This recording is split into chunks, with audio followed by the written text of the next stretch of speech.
could make out her dark figure moving closer and closer. At last he stood over the bed.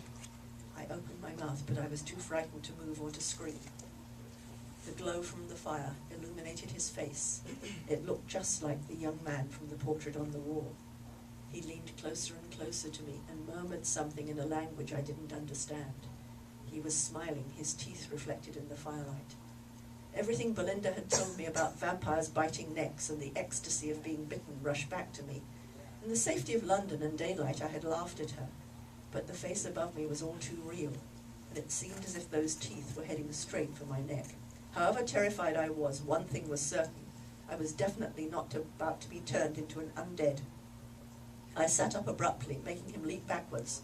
"What do you think you're doing?" I demanded in a way my great-grandmother, Queen Victoria, would have been proud of. The young man gave an unearthly moan of horror. Then he turned and melted back into the shadows. For a while I couldn't move. I sat up, my heart beating so rapidly it was hard to breathe. Was the creature still in the room for me? How did one ward off vampires anyway? I tried to remember from reading Dracula. Some sort of herb or plant. Parsley? No, that wasn't it. I thought it might be garlic. Had I eaten enough of that on the venison to breathe on him? I wasn't about to try and find my way down to the kitchen to locate any. I also thought I remembered that crosses might work, but I didn't have one of those either. Stakes through the heart? I didn't think I could pull that one off, even if I had a stake at my disposal. Then I thought of something more solid, maybe like one of the candlesticks on the mantelpiece.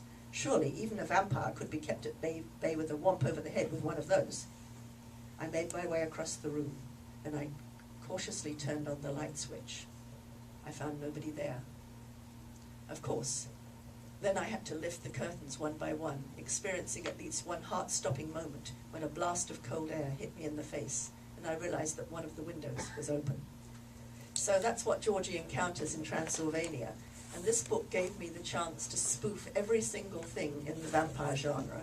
And if you want to know if the vampires are real or not, then you have to read the rest of the book. So thank you.